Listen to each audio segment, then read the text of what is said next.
Okay, so now we conclude with management of preterm labor. Now, the first thing that we need to consider is, first of all, we need to be the type of facility the patient is supposed to be. Should be a facility that has got neonatal services. And again, when we talk about NICU, we are not just talking about a building and being called a NICU. The question is, you should have certain basics, right? Like for instance, you should have CPAP. Now, I've seen CPAP, bubble CPAP, what and what. You've got a machine. Me, I've seen in my own two eyes, there's a machine there. Okay, that machine can be converted in various modes, from SIMV to CPAP or to other forms, because it has got all those. It's able to check the PEP, you can do the tidal volumes, and the rest.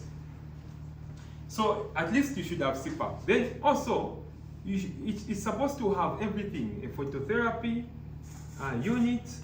It's supposed to have, I don't know what a NICU is supposed to have, but you need to have a lot of things. Meaning that if you suspect preterm labor, do an in utero transfer and take to a facility where those things are going to be present. That's the point. Number two, we need the multidisciplinary. Even in that facility, you have to have a multidisciplinary approach. There must be a neonatologist or pediatrician, plus nurses. You know, we have neonatal nurses and pediatric nurses. We need to have midwife. We also need to have the clinicians. It could be an obstetrician, it could be a resident or a medical extension. You are supposed to all be present in managing this patient. In fact, not just to be present when the event starts, but you should even have a roundtable meeting. From your end, can you give us a report? No, me, I intend to approach my management like this. What about you here? No, according to the latest guidance, we are supposed to use this. So you strategize. Number three, we need to have, let's look at the setup. In the setup here, we need to have what's called birth preparedness. So we have to have a resuscitator, which has got pre-warmed linen. Do you know what it means to pre-warm? Pre-warm doesn't mean the linen is dry. Ideally, if you have observed in theater, when you're about to receive a baby, the experienced midwives will put the linen in advance, switch on the heater, so that that linen is got warmth attached to it already, and not just putting the baby on a dry linen. So it's called pre-warmed. That's one. At the same time, I've seen you use those plastics. Do they have a name? I've seen people covering the baby completely in a plastic while they even clothes on top. Yeah, I was scared. I know this is how we manage baby. I think I was scared. No, they have never seen this. Then, at the same time, you have to have suction. You have to have oxygen. Suction apparatus and oxygen. Be it a penguin sucker, I don't know. You should have different sizes of the masks, size 0, ambu bag. Everything should be prepared, not running after the golden minute. You only have a golden minute. Then next, what are we saying here? We need to have assistants. Very important. Colleagues, let's avoid this system where in theater your job is just to be cutting with a knife and suturing. The baby is born with a depressed abacus 4, not even looking at the baby. So sister, when is the next patient coming, did you watch the game? The baby, now the poor midwife there is struggling with the baby alone. And the reason why they will struggle is because sometimes at the start of the operation, you don't even introduce each other. So they are scared of you. Especially people who wear glasses are scared, like the way Dr. Mulenga.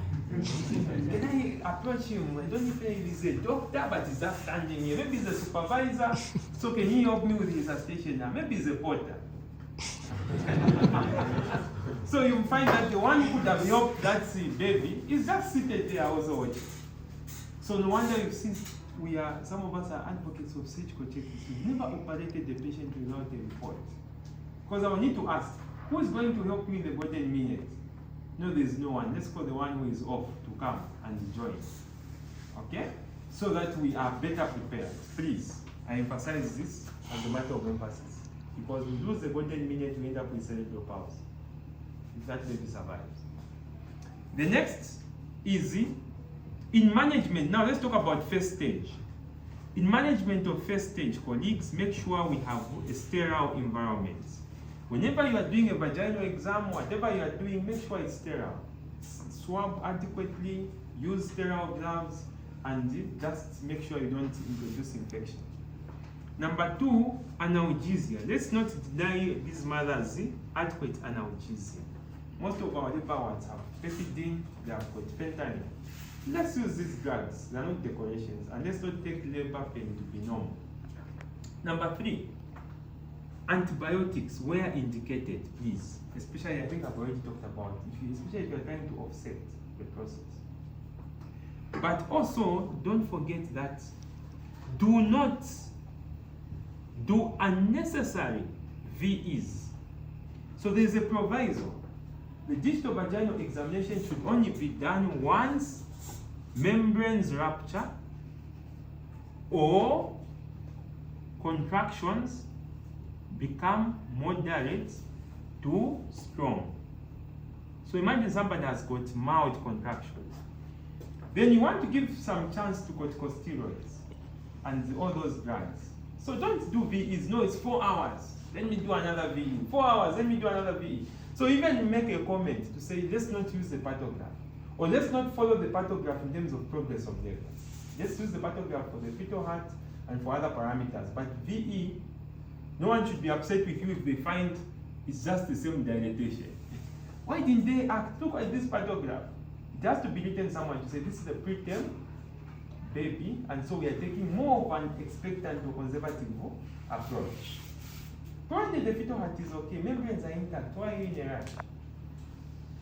Makes sense, right? Yes, provided you've indicated and you've discussed with the rest of the team so that they don't think you are delaying the process. Then, next, keep membranes as intact as possible. Please, don't just wake up and say, no, there are some people where it's a hobby, rupturing other people's membranes. Just come, say, give me some, and also hydration. No more saline. All the patients never have no more saline. All of them have membranes being ruptured. There must be an indication. Are you trying to expedite the process? Or are you doing it to assess the nature of life in the context of fetal well-being? Or what? But for preterm, please keep the membranes intact, because if you rupture the membranes, the compression of the uterus against the fetal head can lead to intravesicular hemorrhage.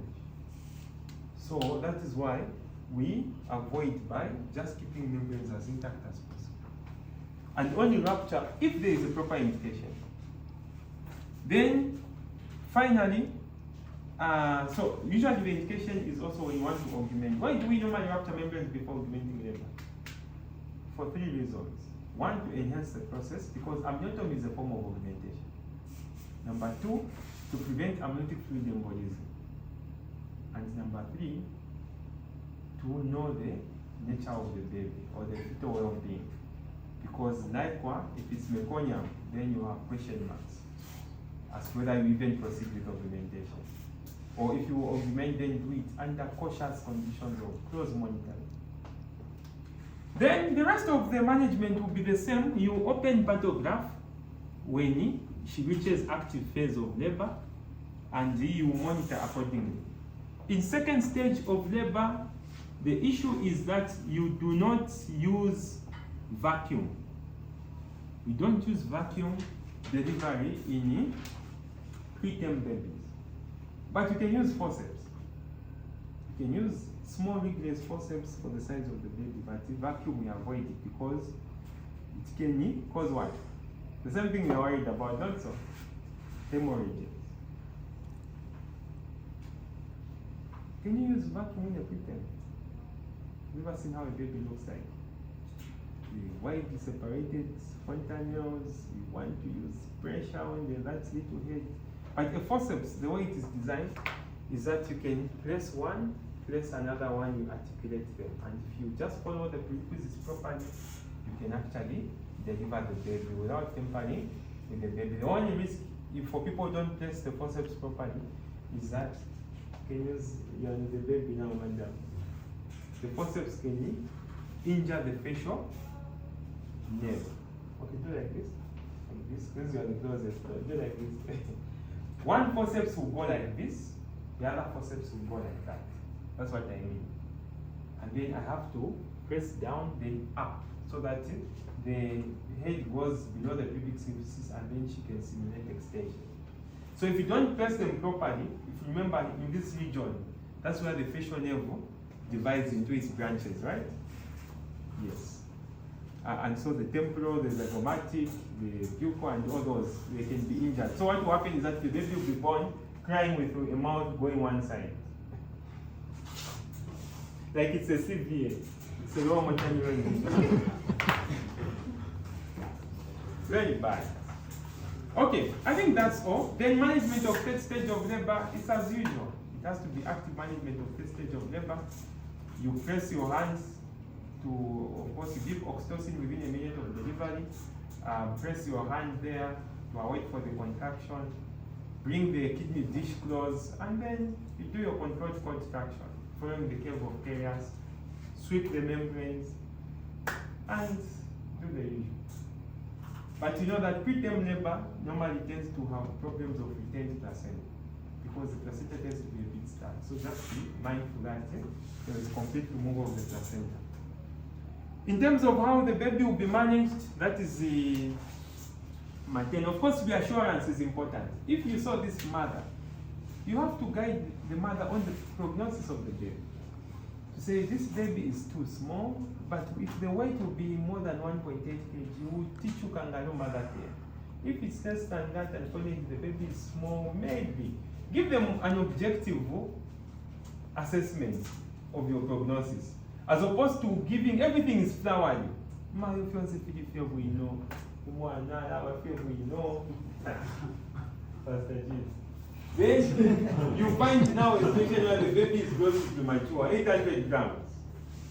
You see, then you would have disappointed them. So it's always good to slowly cancel them on the objective prognosis of the baby. And then, of course, after third stage of labor, then the baby is taken to NICU, and the NICU people pick it up. They'll cannulate. I don't know what they do. What else do they do there? They give vitamin K. They give some dextrose, they give some antibiotics, some IV fluid is calculated based on the weight. And then I think the rest I don't know, because my work ends at delivery. I rest my case.